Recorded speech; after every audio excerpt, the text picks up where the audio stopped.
work session is called back to orders. We'll start identify ourselves to that. You first. Suzanne LeGrand. Brett Dyson. Thanks, Carol. Pete, identify yourself in the tape, please. Sorry. Pete Peterson. Thank you. Lance? Time is yours, sir. This is Budget 101.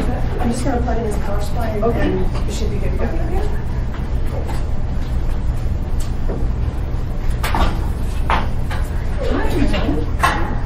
And is this you and this one you're trying to get out the garbage right in there? Yeah, that's okay. Felix is working. No, Chris is we'll pick them up. Elvis City, was that you at work? Elvis flying in right now. Here.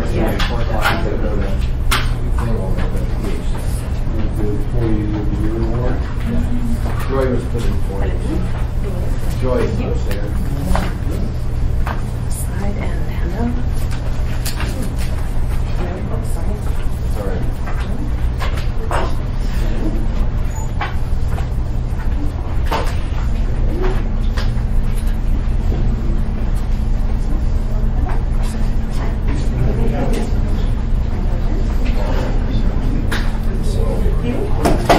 I'm going to have to do that in just a second.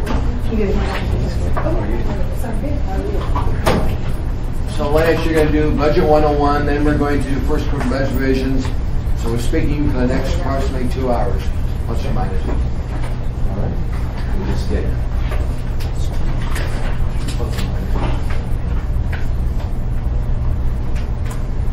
Mr. Trini, I'll probably take a break in between Budget 101 and the work session. I think we might be So we can expecting separate them, okay. and we might be expecting some additional members. good. So Lance, how you want to divide up your time is kind of up to you. Okay, great. Thank you. Okay? Yep. You're welcome. Thank you. For this to come online.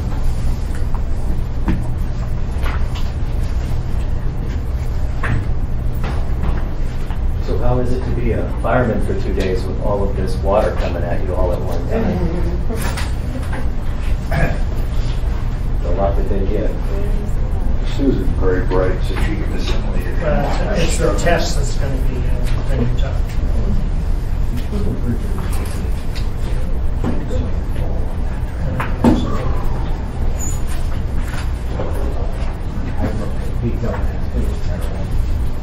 Your rule? I wrote that. I wrote that.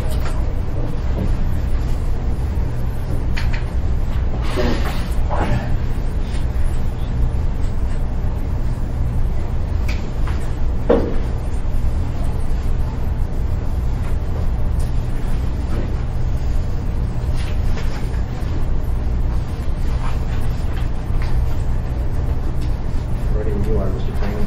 Anytime you're ready to start, sir. Thank you.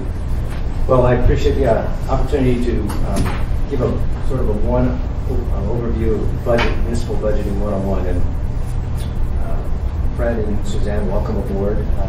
First, let me just say we're going to give you some information. We're going to be looking at the white packet, and then we'll give you an overview. But first, again, my name is Lance Silver. I'm the Director of the Office of Management and Budget. With me is Marilyn Banzoff. Marilyn is a Deputy Director in OMB and all things good at OMB. Marilyn has a wealth of information. She and I are going to share this presentation with you. I'm going to give a sort of a high-level overview. We have about 30 slides here. I'm not going to get into a lot of detail, but we have a lot of resources and information that will be available to you. Marilyn and I will speak to both of those.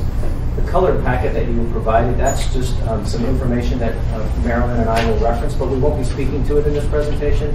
It's material, it's a schedule, and it's the first quarter revisions that you'll see on Tuesday night. So feel free to ask us questions as we go through the process, and I will... He's going to take you up on the offer. Fred?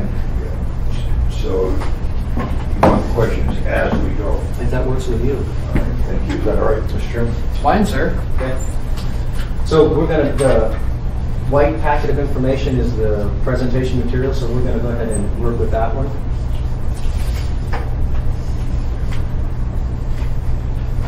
What I want to talk about today is just a sort of a high-level overview of the municipal budget process.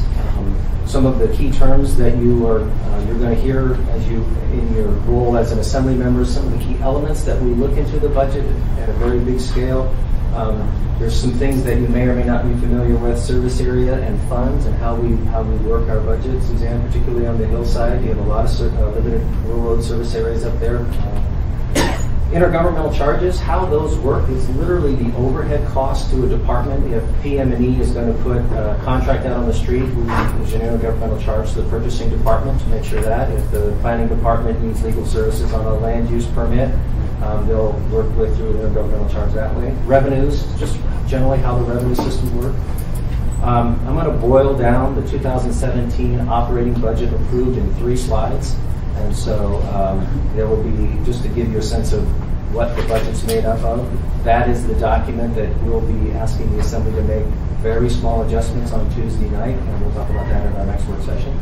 And then some other important things that you may be interested in, and definitely a lot of from your constituents, how the taxes are, the types of taxes that we have, how the mill levy is created. We do a capital budget, that's our CID and our CIP. The Assembly has a role in that. The enterprise and utilities, that is another separate budget that OMB works with the utilities, and then the school district budget also comes before the Assembly. But general government, so Marilyn and I in the Office of Management and Budget, we do not prepare the school district's budget, but we work very closely with them. And then roles and responsibilities as it relates to the administration and to the Assembly in these budget processes. So why do we do a budget? I mean, literally, this is the document that implements all of the activities, the mayor's strategic initiatives, planning activities, the services, the public services that we put out on the street. What does a budget do? It really sets the parameters on what things are going to be done, how much is going to be spent, where the money is going to come from. It lays all of those elements out. How do we budget? We'll talk a little bit more about that, particularly as it relates to the process. And what do we budget? We budget everything. And one of the things, we have a balanced budget, which means the expenditures and the revenues equal. Yes, Fred. So when we approve the budget, do you guys take that as that's the authorized amount can be spent for that category? That's correct. And so it's an appropriation to that category? In some cases it is, yeah. So I think that if I understand your question, Fred, the Assembly appropriates by fund and department. Yes. So that is the legal boundary that the administration has to work within. Yes. So I'll pick on APD. You appropriate X number of dollars from the police service area fund to the police department. Yep. And they can spend it how they want. Correct. Okay. Inside of that fund and department, Yep. then the actual decision making is at the administrative level. And so if we wanted to force you to spend less money on some activity and only appropriated 75% of what the request was, what are the range of responses you could have? If you made it, if you at the department level, if the department had, if Health and Human Services Department, you said they get $10 million of area-wide funds for their mission, then they could spend that on anything within their legal authority. Yeah. By separate action, the Assembly could limit the policy choices of that department, but through the budget, you could only do it by fund and department. All right, so if we only gave you 75% of what you needed to fund the labor contract for a particular activity, that would be within that department, and they could reuse and move the funds around, have a bake sale, or change a different service level in order to, yes, that you're correct. Okay.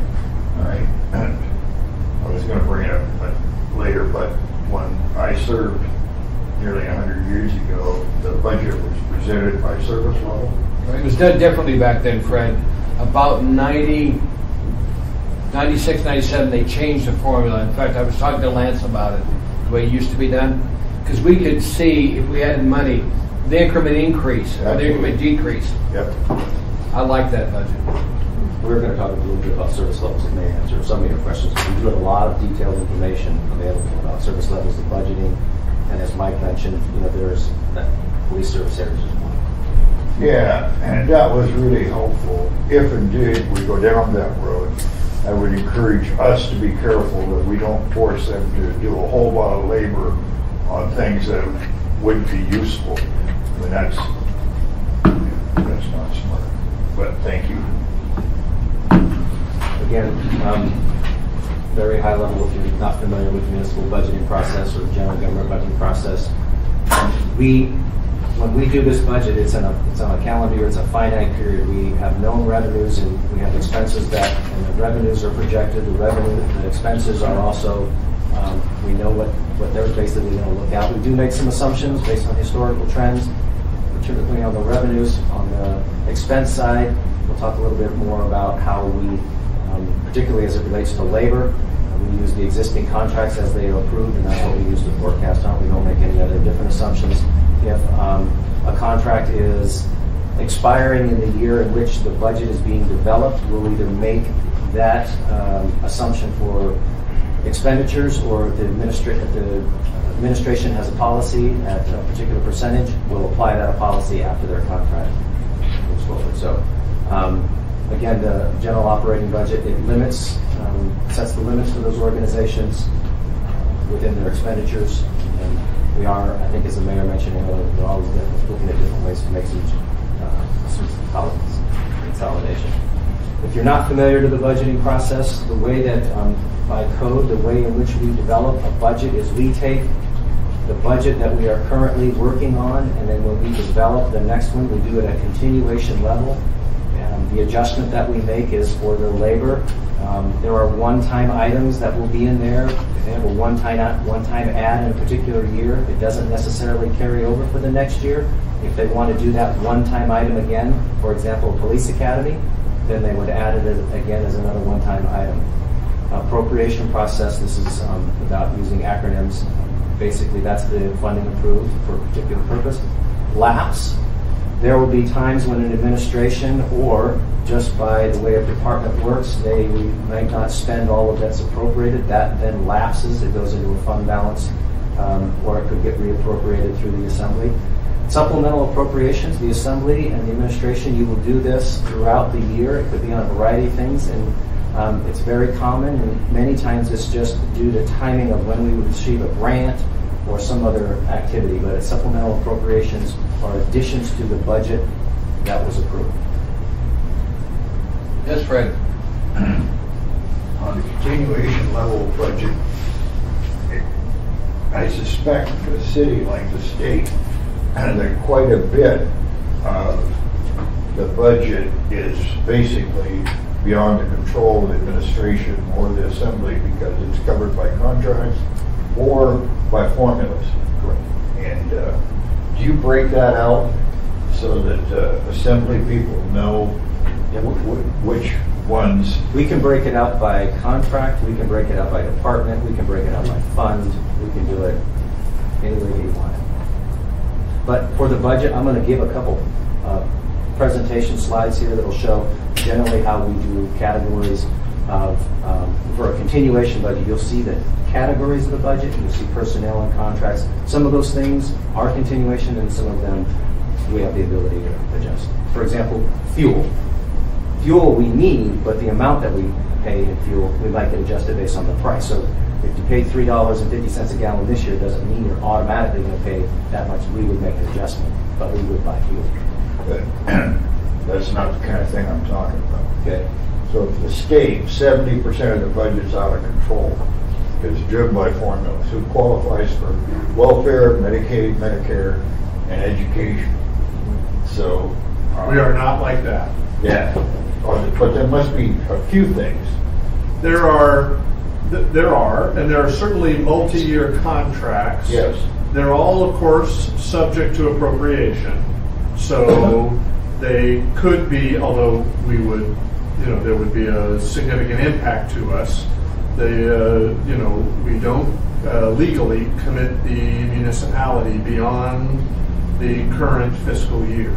So if we sign a 3-year contract with a vendor, only the year that we're currently in is committed and funded, and the rest is subject to appropriation. Now, we'd have an interesting dispute with the contractor if we welched on the contract using that escape clause, but that does legally exist. And if we ran into a crisis funding-wise, that gives us a tool that we can walk away from those deals.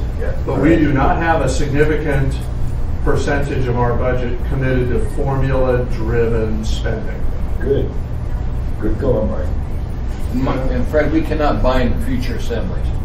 That's the reason we go in the current year. We can't bind future assemblies. Like the legislature supposedly can't bind future legislators. No, I got that. The only thing, courts have generally held that benefit packages are contract law, and you can't go unilaterally go in and change those. Make no mistake about it. Labor contracts are transition, but the amount of money we put towards the personnel, I understand. The contracts do not require certain funding levels. And therefore guarantee the number of positions. Correct. I understand that. Thank you.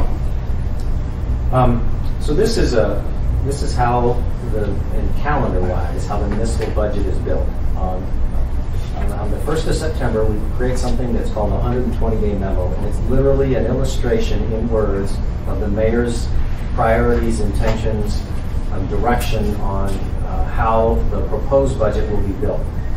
We are by code required to give the Assembly a proposed budget on October 2nd. You will then make review and recommendations. We have a budget advisory commission. The Assembly has a budget and finance committee through that process, so that you'll get the 2018 proposed budget on October 2nd, or maybe a couple days before that.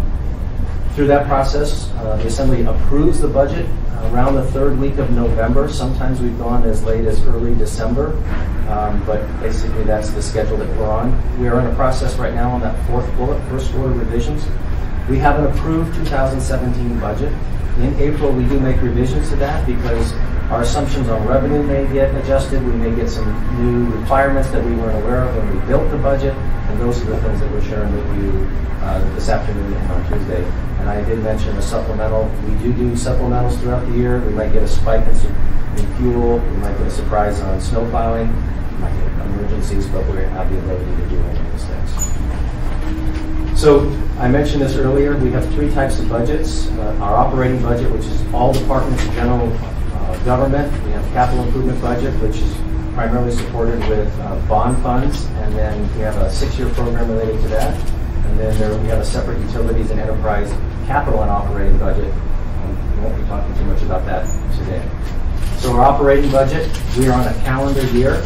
When the Assembly approves the budget in November, that actually starts on the 1st of January. We go through the end of December. All departments except the enterprises are part of it. It literally illustrates the day-to-day operations, and as Fred, as you and Mike were mentioning, there's some of the big pieces of it. Our contracts, our payroll, everything that's in there, even travel, everything is in there. So I'm going to talk a little bit about the big elements of it, and then I'm going to have Marilyn explain some key pieces that I think may be relevant to both of you, particularly because as Representative Chugacki who are in on the hillside, because you have separate service areas for many things, and then when you're in the hillside, you have many service areas that Public Works Administration really kind of keeps track of. So I mentioned this, when you get the budget, it's balanced to zero, revenues equal to expenditures. And then basically the expenditures by department, it's the services that you see in the proposed budget, and then we'll talk a little bit about the revenue sources here. So the concepts of service areas and funds, I'm going to turn it over to Marilyn and have her explain a little bit how the service area works and the funds work in our budget process. So, and actually, if I may, I would like to use the colored papers that I handed out, and they support what Lance has already gone through. In OMB, we try to provide to the public information regarding our processes and our products, which are the budget departments for the administration to present to the assembly. The first page, or the first packet, step in this packet is the pink piece of the paper. It starts with the approved budget process. If you can look at it, you can see that the 2017 budget process basically started last March. So the dark pink is what we went through to get to the 2017 approved budget, and then the light pink is now we're continuing on with the 2017 budget process to develop our revised budget. As Lance said, it solidifies more revenues, more needs, undefined needs that we had during the approved process. In addition to that, a very exciting part of the revised process is setting the mill rates, and that's where we're at now. So that's our calendar. Next item in this packet is yellow, and this is the approved budget document.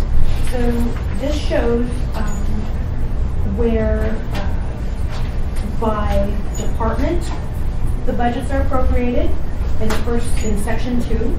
So that's part of the question for by department the funds are appropriated, and then in section 3 we appropriate by fund, function cost by fund. There are a couple other sections within the document that have specific purposes to specific funds and departments. Attached to the document, it's on page after page. I'm sorry, I didn't remember these pages. It's there you go. It's the pages that are on a landscape format. Yes. And this actually walks through the stages that we develop the budget, but by the numbers. And as you can see, it starts on, it's paginated page 1 of 5 on the landscape sheets. It starts with the prior year's revised budget.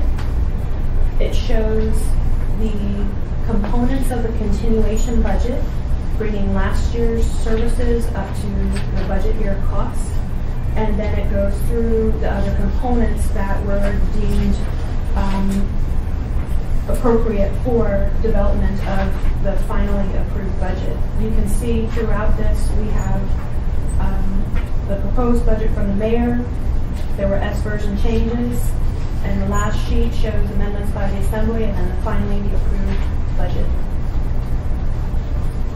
After we have the 17 approved budget, we do the same thing for the revised budget. So the white pages are documents that are currently with the assembly now. We presented the revised budget document, which is AR 2017-139, and again it shows the budget at the direct cost budget at the department level, and then the function cost at the fund level. But then you go back to the last 2 sheets, and it shows again the detailed development of the budget. So from approved then to what is now presented in this document. So it's kind of the same format, but with the new detail based on with approved, starting from approved and now presenting it to revised. We're going to talk a little bit about that at the second work session for questions on the changes that we made. And another part of this grid, this matrix, it shows direct costs and then the funding sources that support them.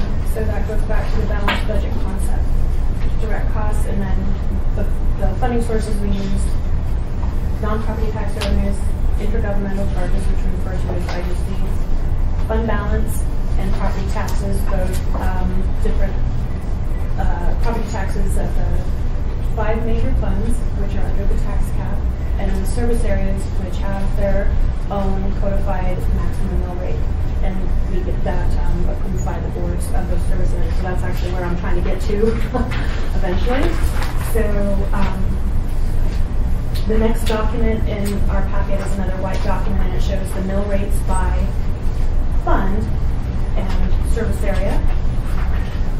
And finally, we get to the green sheet, which is my favorite picture of the general government operating budget.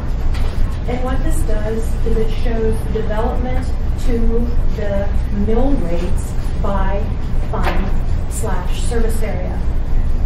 The top grouping of rows is the 5 majors, which are under the tax cap.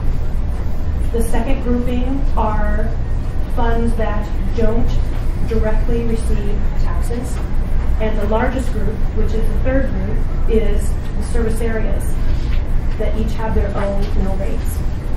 When you walk across the page, we have the direct costs plus IGCs, which are the intergovernmental charges that, as Lance explained, are overhead, but they're from government departments to other government departments to get the service, to the cost of the service assessed to the taxpayer that ultimately receives it.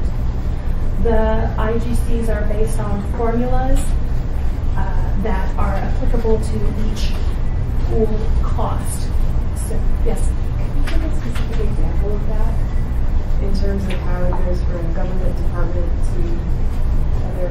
Yeah, absolutely. One of the examples that Lance brought up was purchasing. Purchasing is a central service department that services almost every department in the city, including enterprise and utilities.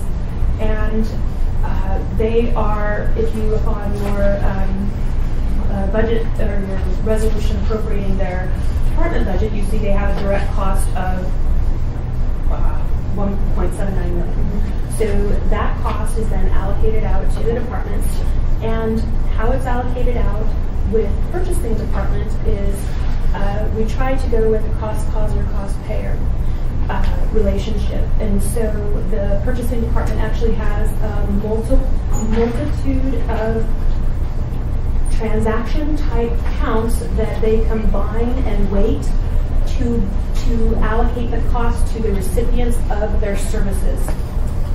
So then so we allocate those costs not at a direct cost level, but at what we call at the function cost level. And then that does get to the function cost, which is what you see on the next section of the appropriating document. So we appropriate by direct by department, function cost by fund. Still going across the green page, after you get through function costs, which is basically your direct costs and your direct costs allocated to the funds that use those services, then you have the actual non-property tax revenues. So we get a multitude of revenues that come into general government. That's on this blue page. You can walk through it. This is a draft document, so is the green page. They're draft documents. But you can see the different types of revenues that come through general government and are used to support the budget. And this document is based on, it shows the difference from 2016 revised budget to 2017 revised budget. So the bottom line numbers reflect those two different budgets, but it's the revised resolution that we're looking at is looking at a perspective from approved to revised, whereas this blue sheet shows the revenues from 2016 revised to 2017 revised. So IGCs are a funding source, revenues are a funding source. Vernon, Tim's got a question. Oh, sorry. Yeah, so sorry. Yes, sir. Yeah, my question is, do we negotiate contracts for, with suppliers like paper products or something like that? So, and do departments go directly to them and get those contract rates, or do we centralize all that first? So I can address part of that. Depends on the service, but for, say, printing services, if we wanted to if the municipality had specialized printing services, we would, purchasing department would put out an RFP, someone would win it, and that would be the vendor that we would use. And would that be citywide? Yeah, maybe different, I think pretty much, it may be different for the utilities, but it's pretty much citywide. Yeah. Is it all, Tim? That's it. Go ahead, Mary, sorry. I'm sorry. No, excuse me. So going through the funding sources, another funding source is fund balance. Fund balance and a lot of the other funding sources are specific to each fund. If a fund has savings from last year, that savings can only be used for that fund in the future. So sometimes the boards in service areas may opt to use fund balance to support their current year services. If you look on the green sheet, you can see that actually Gertrude Valley opted to use $150,000 of fund balance dollars for tax relief this year, or to support their services this year. After fund balance, the last thing that remains as a funding source is your tax cost. So this walks us through getting to the tax cost, and you take the tax cost divided by the assessed valuation to get the mill rates. You actually multiply it by $1,000 between there, but that gets you your mill rates. So this green sheet walks us through from direct cost to mill rates that gets to the taxpayer collecting of the taxes.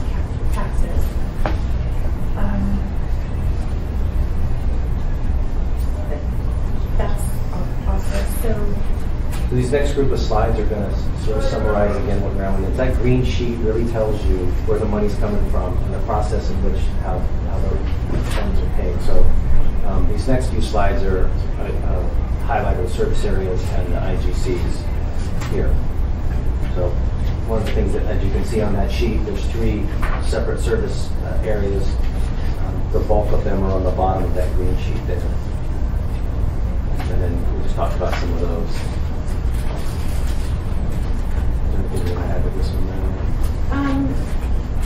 So the documentation we also provide in publications. Part of the service area, the largest service areas, we actually have detailed sections in our budget books that go into the budget components of those costs. Intergovernmental charges, I don't think we'll spend too much more time on this. This is basically, you understand what we're doing there with explanation. So function costs. The reason we wanted to show this is because this is when you see how much a department costs and then the revenues that come in, how are they actually paid for. Let's say the a department costs $10 million. They're going to charge other departments $1 million, but yet from them to others they're going to be $2 million. Their total function cost of existence is $9 million. Some of the revenues that we could have here are a variety. We have federal, state, local programs. We see a variety of revenues blended into this budget in a variety of different ways. To calculate the tax cost, Marilyn is mentioning how those things work. If the department costs $9 million and they're going to make $2 million, plus they're going to get some more revenues from other sources and we apply a little bit of fund balance, the tax portion of their cost is $2 million. If they don't have those revenues, that's basically how we come up with the tax cost for less than a department. Looking at how much of it we want to get into the property taxes. The property taxes are based on property value, basically the assessed value, and then the mill rate, or the mill levy, as Marilyn mentioned in the formula. It's basically how much taxes are required in the service area, the valuation of the service area, and that's how we get the mill levy. That's the basic formula. And it's pretty much a common method in which it's being applied, but that green sheet can tell you exactly how you get there. We'll talk a little bit more about the mill levy and the taxes and the Q work session as well.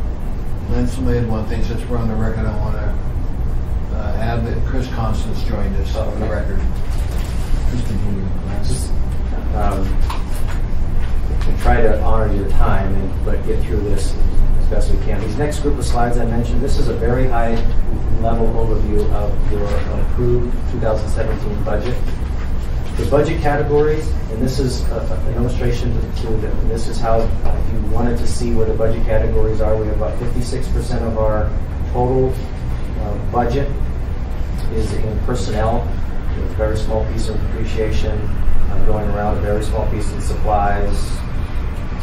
With a rounding, there's literally no travel. Other services, that could be contract services, it could be it's basically a lot of other contract services. For example, if we have we are hiring contractors to haul snow, they'll be in there. If we have a contractor to put anchor ride service, they'll be in there. It's all of the kinds of things. And debt. Lance, Tim has a question, sir. Yeah, I'm sorry. I don't want to disrupt the flow No, here, go ahead. Fund balance. You said they can use their fund balance. Can that be carried over from year to year? Or if they have savings in 1 year, can they carry it forward?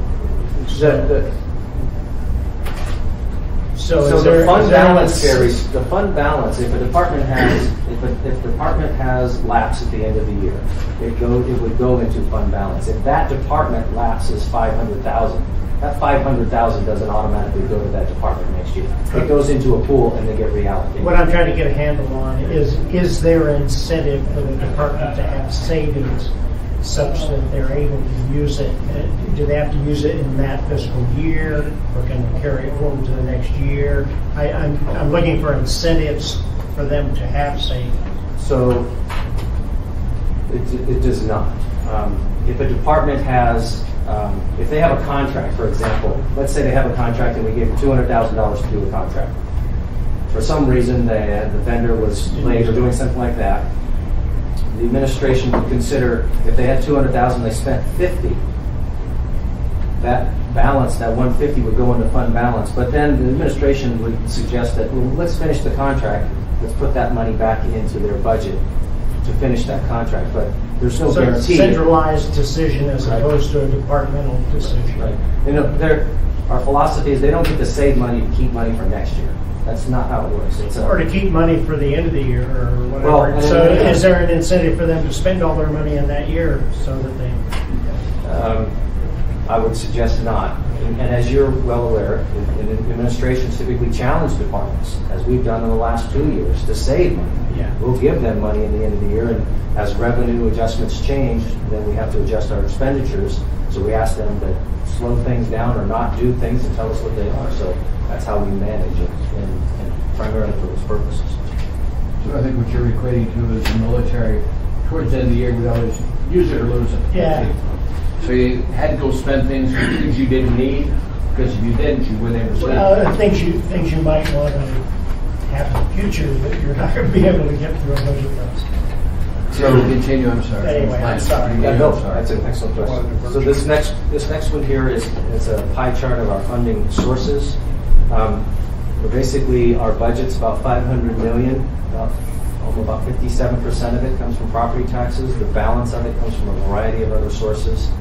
As you can see here, fees, we get a little bit of revenue from the state on a variety of things, contributions, and a little bit of fund balance, and that number can change through the years. Some fees, I assume?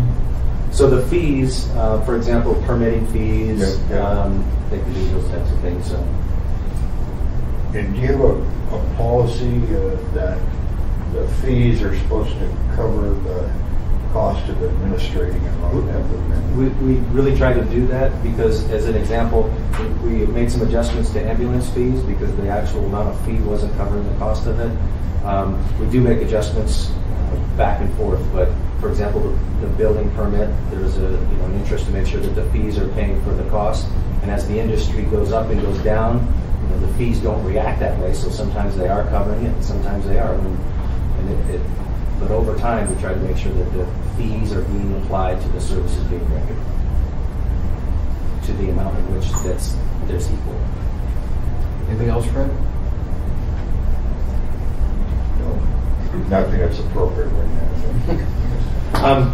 I like to use this picture here for those assembly members. If you kind of want to know where our money's spent in our departments, This is a summary of the dollar amounts of the $504 million and the percentage of where our money is spent. As you can see, 40% of our money is spent in public safety, and then the next, we have debt service in there. The next three big departments is street maintenance, transit, and IT. And then the Parks and Rec's a very big department.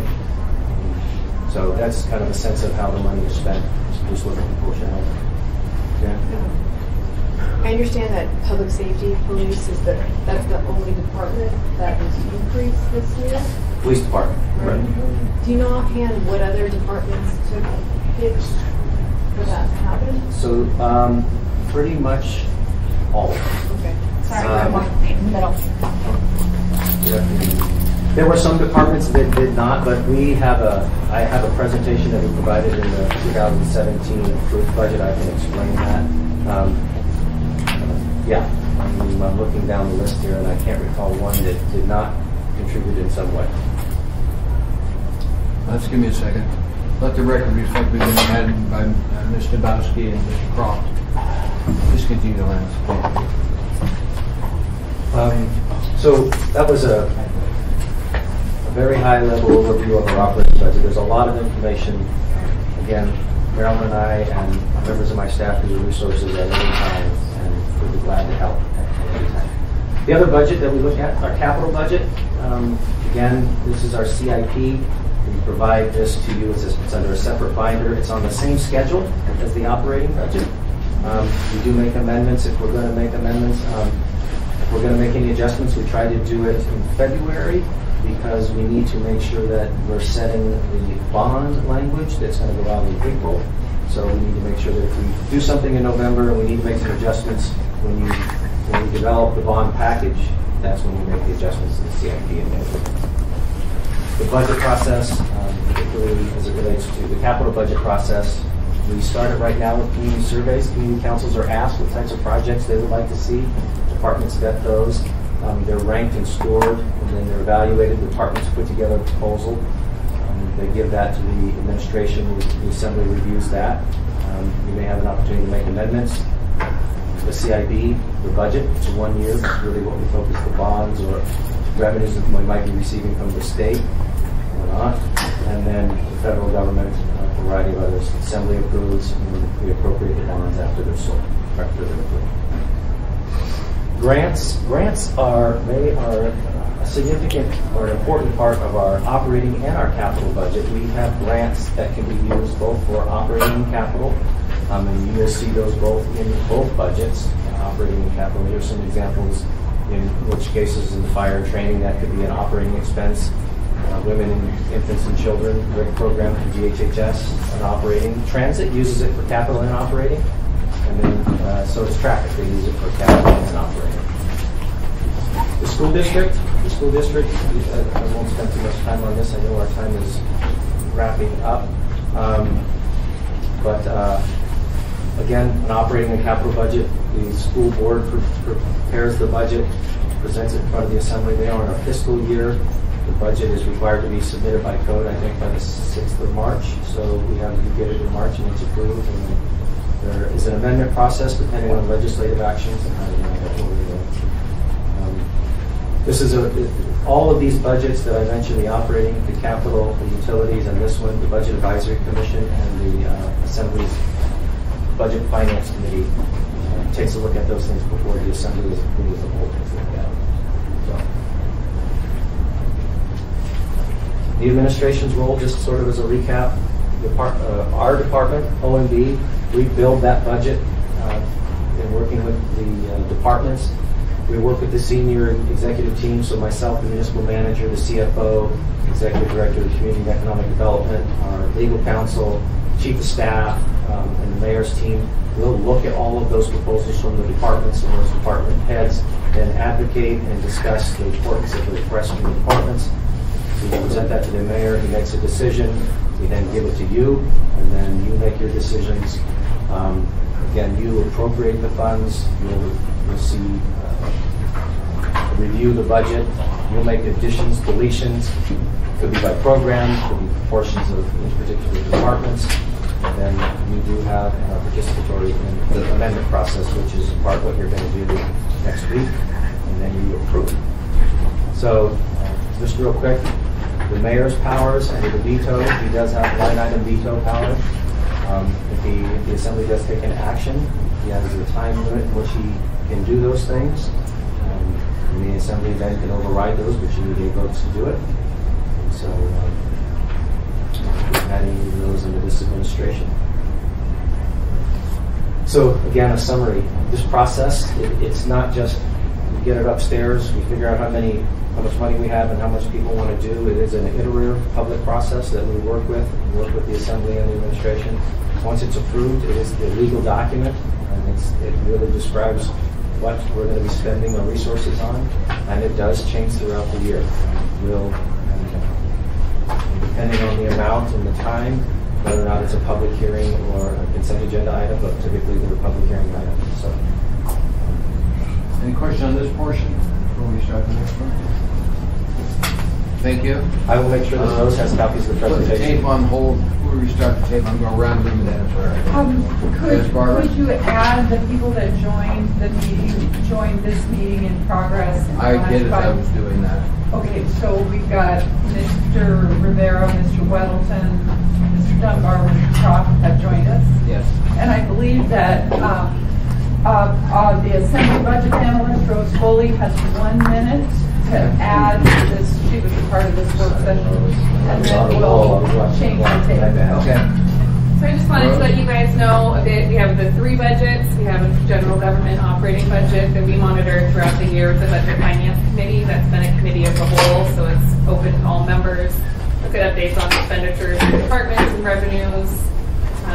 SAP has been providing a monthly update on that project as well.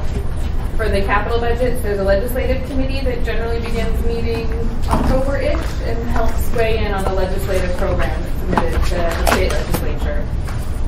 So we will let you know when those meetings are happening. Everyone's welcome to attend those as well.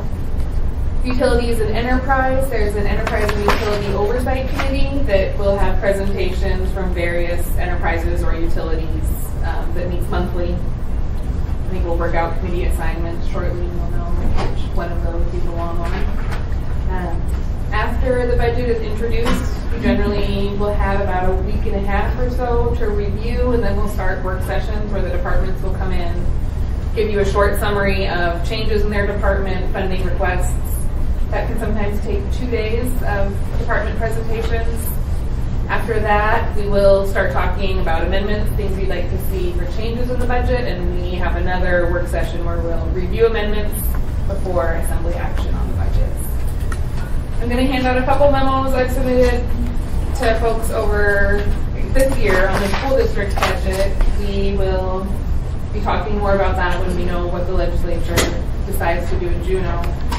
There's a lot of moving parts in the school district funding formula, so we know exactly what happens and what that means for Anchorage. We can discuss specifically how that may need to be addressed. And I'm always here for questions. And I feel like that was a minute. Maybe a minute and a half. Perfect. Thank you, Rose. So, right on time. Mr. Yes, Barbara. Trainee, I'll pause the tape. Pause the you tape. may take a 5-minute at ease. There's lunch available in the back room if you're Lunch hungry. is in the back room, and we'll start your regular work session. 5 minutes to start the regular work session. All of us